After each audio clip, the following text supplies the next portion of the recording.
Hello à tous. Bon, hyper contente que vous ayez osé cliquer sur ce lien qui vous amène sur cette ressource. Je vais aller très vite droit au but. C'est quelque chose qui me caractérise très bien et qui revient souvent dans mes coachings et qui est très apprécié. C'est que je perds pas de temps. Let's go, on y va. Donc, juste brièvement, que je vous redise qui je suis et pourquoi je fais ce que je fais. Donc, je m'appelle Sarah. Je suis coach pour les dépendants affectifs. Pourquoi? Parce que j'ai une histoire de vie concernant cette dépendance. Mon papa, lui, s'est suicidé à cause de cette dépendance. J'ai moi aussi, après, par la suite, vécu énormément de relations qui étaient toutes sous emprise et très toxiques. Donc, j'ai fait un très, très gros travail sur moi pour m'en sortir moi-même. Donc, que ce soit par expérience personnelle ou professionnelle, aujourd'hui, ça me semble tellement une évidence pour moi que ma mission de vie, c'est celle-là. Donc voilà, je suis vraiment ravie de vous accueillir ici et maintenant. Du coup, je vais, comme je vous ai dit, droit au but. Si on est là aujourd'hui, c'est parce que tu es dépendant affectif ou dépendante affective. Et ton doute de t'en sortir aujourd'hui, ce que je veux que tu comprennes, c'est qu'il ne vient pas d'un manque de travail sur toi.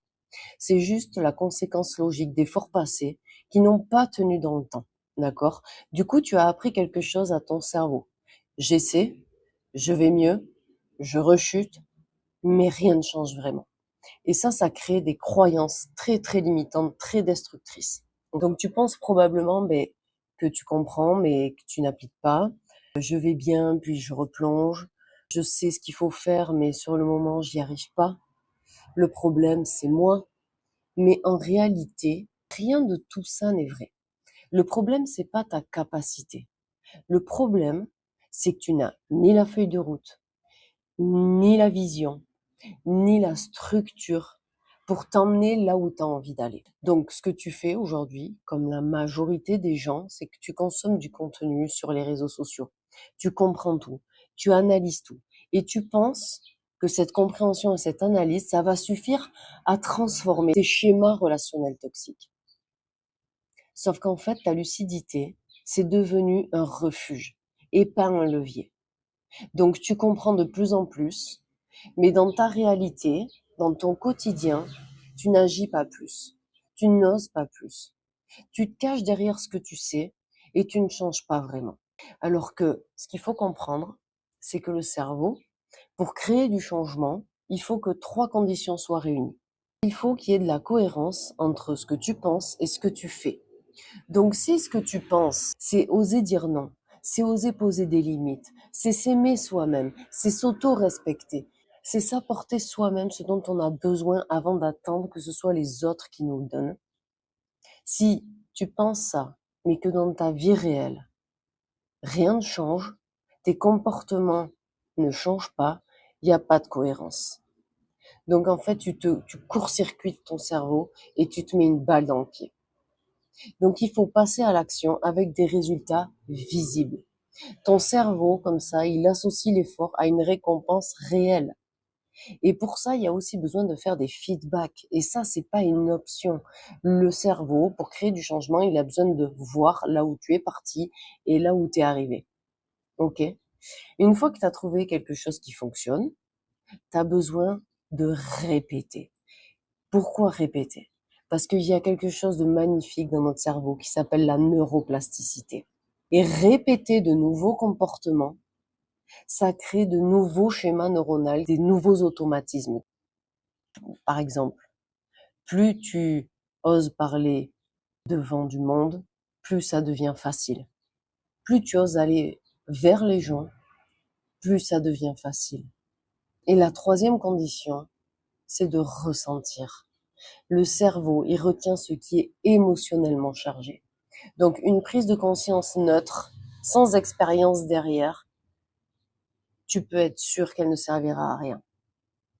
Alors que si tu as une prise de conscience et que derrière tu vis une expérience, tu vas vivre une émotion. Et là, ton cerveau, il va ancrer cette nouvelle réalité. Donc quand tu es dépendant affectif, tu veux pas encore comprendre ton passé, analyser tes relations pendant des années, travailler sur toi, sans résultat visible. Ce que tu veux surtout, c'est te sentir stable émotionnellement. Arrêter de réagir malgré toi, retrouver une identité claire, te faire confiance dans tes décisions et ne plus dépendre de quelqu'un pour aller bien. Et pour ça, tu as besoin de savoir quoi faire, quand le faire et comment le faire. Donc passer à l'action, oui, mais pas n'importe comment. Le vrai changement, il repose pas simplement sur de la motivation ou de la confiance en soi. Il repose sur un pourquoi puissant. Il te faut un pourquoi je dois passer à l'action maintenant. Et que ce soit plus négociable, que ce soit tellement émotionnel et important pour toi que tu arrêtes de négocier avec toi-même. Donc il faut que ce soit un pourquoi clair, émotionnel et indiscutable. Ça va donner un sens profond à tes actions. Et quand tes actions ont un sens profond et qu'elles sont alignées avec tes valeurs fortes, alors agir devient essentiel pour toi. Ensuite, ça repose aussi sur un cadre spécifique à la dépendance. Il te faut une feuille de route adaptée et complète, ok?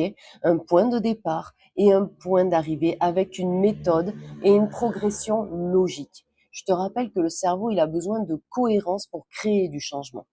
Donc, essayer plusieurs choses un peu au hasard, c'est pas un bon plan pour lui.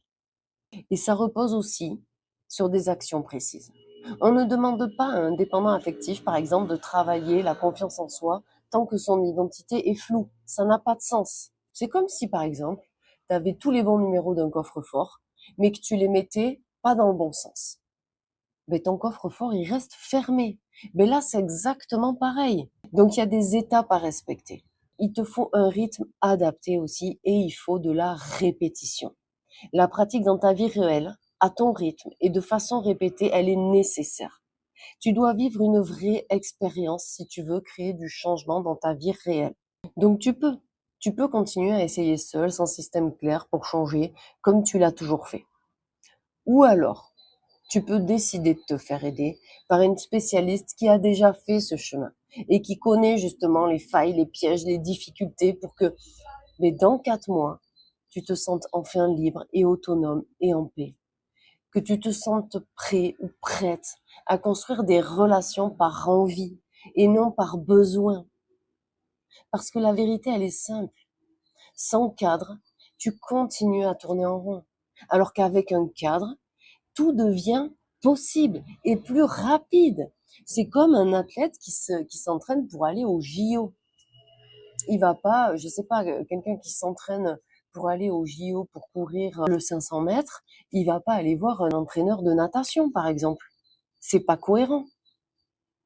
Il va aller voir un entraîneur spécialisé dans son sport. Donc voilà ce qui peut être différent. Cette fois, tu peux ne pas faire les choses en force. Tu peux ne pas être juste dans l'espoir. Tu peux constater.